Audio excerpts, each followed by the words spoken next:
अस्सलाम वालेकुम नाज़रीन, सिलसिला मुलाकात के साथ मैं हूं आपका मेज़बान शहबाज अली हादी और आज की हमारी मुलाकात के मेहमान खास हैं जनाब मोहम्मद आसिफ साहब, जो कि थिएटर की दुनिया का बहुत बड़ा नाम है। हम इनको खुशामदीद कहते हैं। बहुत शुक्रिया हादी भाई, थैंक यू सो मच कि आपने मुझे इस प्रोग्राम के लिए इनवाइट किया। आई होप तो कि बड़ी मजे की बातें होंगी इंशाल्लाह थिएटर के हवाले। अच्छा आसिफ साहब, मैं चाहूँगा सबसे पहले आप हमें ये बताएं कि आप इस थिएटर की दुनिया से कैसे वाबस्ता हुए, कैसे आपको शौक हुआ? बिल्कुल सही। मेरी जो क्वालिफिकेशन है, मैंने इकोनॉमिक्स से स्टार्ट लिया। मैं थोड़ा सा जंप कर रहा हूँ ताकि हम वहाँ पहुँचे और आगे जल्दी बात को बढ़ाएं। तो एमए इकोनॉमिक्स का मेरा जो है ना, मेरा एडमिशन हो गया भागलपुर यूनिवर्सिटी में और मैंने उसको स्टार्ट कर लिया। उसी दौरान ही मुझे एक छोटा सा मौका मिला कि एक ऑर्गेनाइजेशन थी एक्शन एड पाकिस्तान, उन्होंने कहा कि हमें एक छोटा सा सर्वे करना है और उस सर्वे के लिए हमें कुछ जो है स्टूडेंट्स चाहिए। तो गरीब आदमी क्या सोच रहा होता है कि उसको कोई 2-4 आटा नहीं मिल जाए। खैर उनके साथ जब मैं वाबस्ता हुआ तो वहाँ से मुझे ना एक नई जो है ना लाइन नज़र आई और वो थिएटर ही नज़र आया। वो इस तरह से नज़र आया कि वहाँ पे एक साहब थे, वो जिक्र कर रहे हैं कि भाई कुछ ऐसा प्लान किया जाए ताकि हम अपने किसानों को या कम्युनिटी के जो लोग हैं उनको थ्रू थिएटर जो है ना अवेयर करें। तो मुझे ना, चूँकि मेरी आवाज़ थोड़ी पहले से बेहतर थी, स्कूल कॉलेजेस में भी कहीं ना कहीं परफॉर्मेंस के साथ थोड़े बहुत वाबस्ता थे, तो एक तो वहाँ से मुझे जो है एक लाइन मिली। तो वहाँ से मैंने जंप किया सीधा लाहौर, और लाहौर जो मेरा पहला एक्सपोजर था थिएटर का, जो मेरा घर है जिसको मैं बहुत एहतराम के साथ देखता हूँ, मैं समझता हूँ कि मेरी पूरी बुनियाद ही वही है और वो है लोक रहस।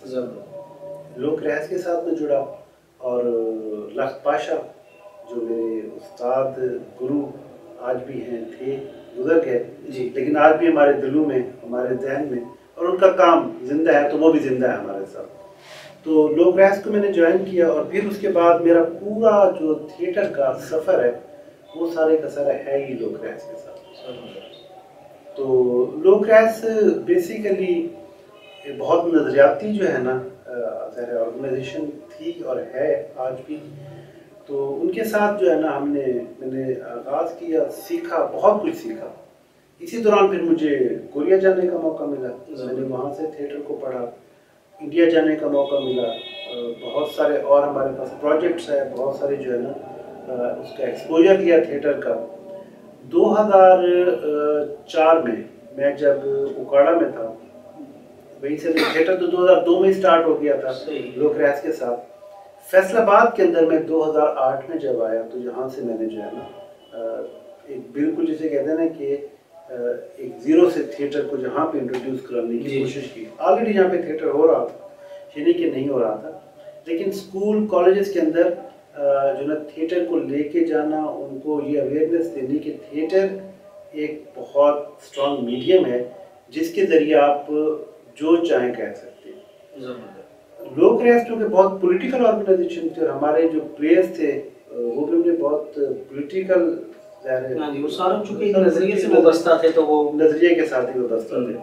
और उसकी जो एक बुनियादी चीज़ थी वो थी लैंग्वेज, कि भाई लोगों के साथ जो कम्युनिकेशन है वो उन्हीं की ज़बान में होनी चाहिए। सही।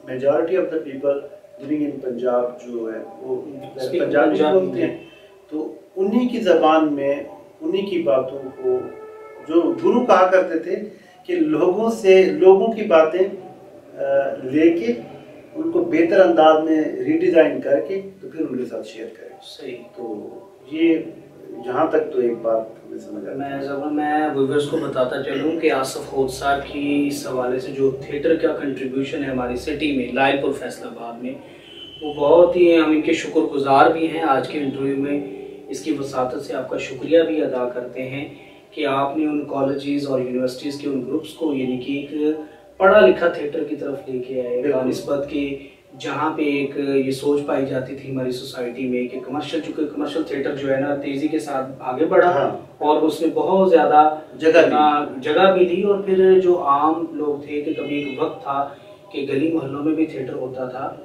और सारी फैमिलीज बैठ के देखती थी, लेकिन बदकिस्मती से वो ट्रेंड आया, ऐसी फिजा पैदा हुई कि फैमिलीज उसको देख नहीं सकती थी।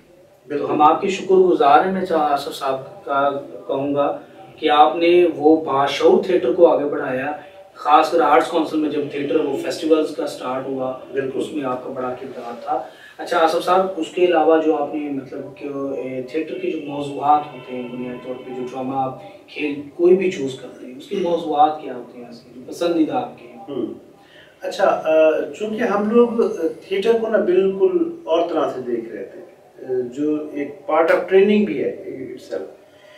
बगैर कंटेंट के तो मैं कहता हूँ कोई चीज़ भी जो है ना हो ही नहीं सकती। और मैं आज भी ये बिलीव करता हूँ कि थिएटर भी अगर उसमें से कंटेंट आप निकाल लें तो वो कहीं ना कहीं पे एक इंटरटेनमेंट तो रह जाएगी, लेकिन वो कोई बहुत साफ सुथरी इंटरटेनमेंट नहीं होगी। अच्छा, इसी को अगर बात से मैं रिलेट करूँ, मुझे कमर्शियल थिएटर पे कोई बहुत बड़ा एतराज़ नहीं है। अगर मुझे उस पर एतराज़ है तो वो सिर्फ ये है कि भाई क्या जो है ना जुगत का मयार या जो लोगों को हंसाने का या एंटरटेन करने का और भी बहुत सारे तरीके होते हैं।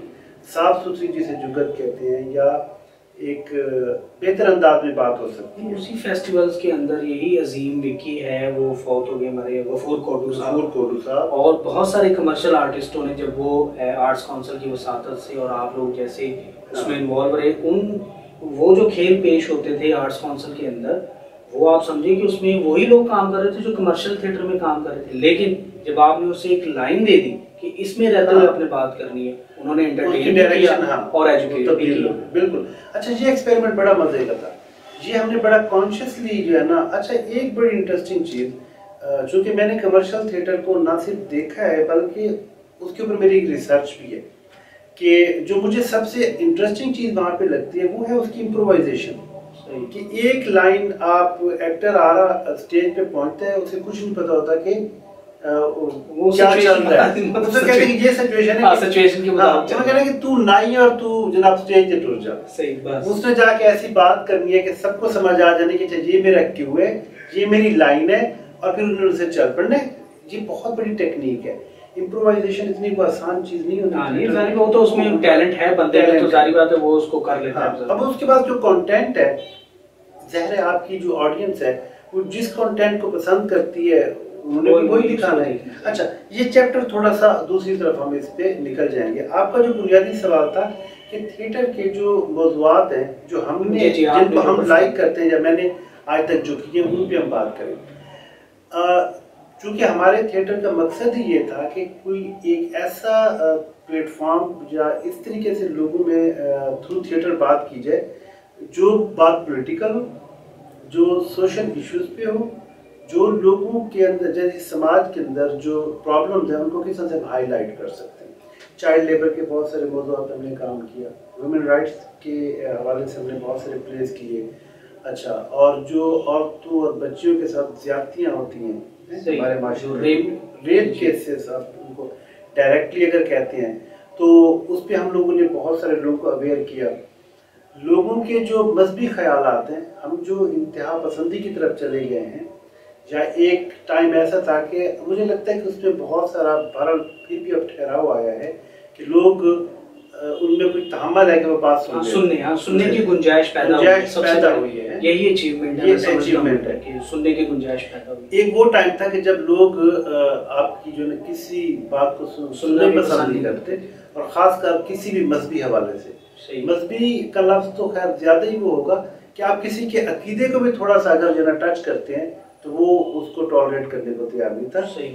तब हमें लगा कि ये राइट टाइम है लोगों को अवेयर करने का कि नहीं, ऐसा नहीं है, हमें समझना होगा। और हमने अपने थ्रू थिएटर बहुत सारे ऐसे प्लेस किए, वो स्ट्रीट थिएटर की शक्ल में किए, परसीनियम किए, और लोगों को ये मैसेज दिया कि बहरहाल हम सब एक हैं और हमें अपने अंदर बड़ा जबरदस्त याद करवाया स्ट्रीट थिएटर के हवाले से। स्ट्रीट थिएटर के हवाले से भी नाजरीन ये बहुत अहम नुक्ता है, और आसिफ होद साहब और इनकी टीम ने फैसलाबाद लाइलपुर के अंदर बहुत सारी स्ट्रीट परफॉर्मेंसेस की है। कौन सी खासकर वो शेयर करें हमसे जो जिना बाग में आप लोग करते हैं? बिल्कुल। अच्छा, स्ट्रीट थिएटर मेरे भी बहुत करीब है। आज भी अगर मैं थिएटर में से किसी फॉर्म को पसंद करता हूँ तो वो स्ट्रीट थिएटर है। अच्छा, उसमें जो सबसे इंटरेस्टिंग चीज़ होती है कि आप ऑडियंस के ना बहुत करीब होते हैं।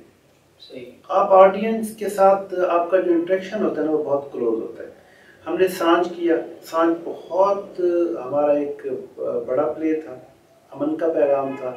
हमने जब कसूर का जो इंसिडेंट हुआ था ज़ैनब, और हमने बाकायदा ज़ैनब के नाम से प्ले किया, तो प्ले किया। कुरलाट जो कि विमेन राइट्स के ऊपर बहुत बड़ा प्ले है, वो हमने स्ट्रीट थिएटर की शक्ल में किया। बहुत सारे प्लेज हैं जिनका मौजू जो है ना पॉलिटिकल भी है और उनका सोशल एस्पेक्ट्स भी बहुत ज़्यादा हैं। तो वो उसका पीछे पर्पस ही यही था कि वो ऑडियंस जो आपकी एक पैक माहौल में नहीं आ सकती, या जिनको ये अपॉर्चुनिटी नहीं है कि वो उठ के आके आपका थिएटर देखें, तो हमने कहा कि नहीं, हम आपके पास चल के आएंगे और आपको वो जो थिएटर दिखा। लोग आते रहते हैं, हाँ, लोग जाते रहते हैं। अच्छा, पहले इस पे ना डिप्रेशन होता था बहुत, यार इतना हमने मेहनत की, ग्रुप बनाया और ग्रुप जो है ना चला गया। तो बाद में ये रियलाइज हुआ कि नहीं यार, अगर आपने कुछ अच्छा काम करना है तो फिर आपको मरकज में खड़ा होना पड़ेगा। लोग आपके पास आएंगे, आपके पास कुछ आपसे ज्ञान लेके जाएंगे, कुछ आपके पास स्टे करेंगे और कुछ जो है ना वो निकल जाएंगे। लेकिन जो जहाँ पे है आज जो अच्छा काम कर रहा है वो हमें एडमायर करे ना करे, कोई इस पे एतराज़ नहीं है। बट आई एम हैप्पी कि बहुत सारे ऐसे नौजवान हैं, बहुत सारे ऐसे दोस्त हैं जो बहुत अच्छा काम कर रहे हैं, और मुझे खुशी है कि वो कहीं ना कहीं पे उनके साथ मेरा भी उसमें कंट्रीब्यूशन है। बहुत ज़बरदस्त, बहुत अच्छी बात की कि आसिफ होद साहब जो है वो एक थिएटर के उस्ताद की हैसियत के साथ साथ एक बरगद हैं कि जहाँ से बहुत सारे नौजवान आर्टिस्टों ने जो है वो फैज़ पाया। छोटा सा ब्रेक लेते हैं और फिर बात शुरू करते हैं अपने मोहतरम मेहमान आसिफ होद साहब के साथ।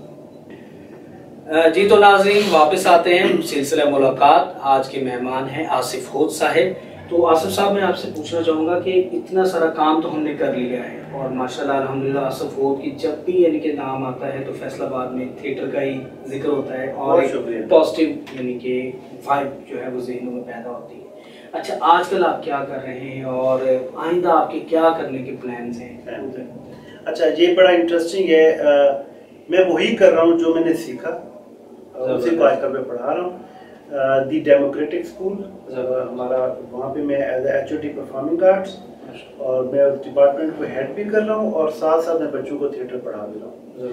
मैं पिछले तकरीबन कोई 12 साल से थिएटर पढ़ाने के साथ ही व्यवस्था हूँ। इससे पहले कुछ और इंस्टीट्यूशन में पढ़ाता रहा। आजकल दी डेमोक्रेटिक स्कूल में बच्चों को मैं थिएटर पढ़ा रहा हूँ, बल्कि पढ़ा नहीं रहा हूँ, उनसे मैं पढ़ रहा हूँ, मुझे सिखा रहे हैं। लर्निंग सच्ची बात है कि मैं डेली उनसे ना कुछ नया सीख के आ रहा होता हूँ। मैं कहता हूँ ये मुझे पता नहीं था, आज इस बच्चे ने मुझे ये बात समझाई। जी आसिफ भाई, आज की मुलाकात जो है वो अपने इख्तिताम को पहुँच रही है, तो मैं चाहूँगा कि हमारे व्यूवर्स के लिए कोई मैसेज, और ख़ासकर वो नौजवान जो थिएटर से में आना चाहते हैं उनके लिए कोई मैसेज जो है। बिल्कुल, नौजवानों को के लिए यही मैसेज है कि थिएटर एक बहुत ही खूबसूरत मीडियम है। ये आपकी शख्सियत को निखारता है, ये आपके अंदर टॉलरेंस पैदा करता है, ये आपको बताता है कि ग्रुप में कैसे काम करना है, ये आपको बताता है कि मुख्तलिफ मिजाज के लोगों के साथ मिलकर आपने कैसे सर्वाइव करना है। तो आप अगर अपनी शख्सियत को बेहतर करना चाहते हैं, आप अपने अंदर कॉन्फिडेंस पैदा करना चाहते हैं, तो ज़रूर अपनी लाइफ में कम से कम एक ड्रामा तो जरूर करें, एक स्टेज पे लाजमी आकर परफॉर्म करें। और मेरे दरवाजे आप लोगों के लिए खुले हैं। जब भी आप लोगों का दिल करे तो आप कोई इंस्टीट्यूशन बुलाना चाहे, कोई इंडिविजुअल मुझसे बात करना चाहे, तो हम तो हाजिर हैं सर। और मैं भी आप लोगों को बहुत शुक्रिया अदा करना चाहता हूँ सिलसिला मुलाकात का, कि वाकई बहुत अच्छा इनिशिएटिव है। और मैं समझता हूँ कि फैसलाबाद के जो वो लोग जिनने कुछ काम किया है, जिनके पास कुछ कहने को कुछ है, उनके लिए ये बहुत अच्छा प्लेटफॉर्म है। आसिफ साहब के साथ बहुत पुराना ताल्लुक है, बट ये बहुत ही खूबसूरत प्लेटफॉर्म है और बहुत ही खूबसूरत इनिशिएटिव है। इसको आप जारी सारी करें। बहुत शुक्रिया। ऐसी खूबसूरत शख्सियत के साथ फिर मुलाकात होगी। उतनी देर के लिए अल्लाह।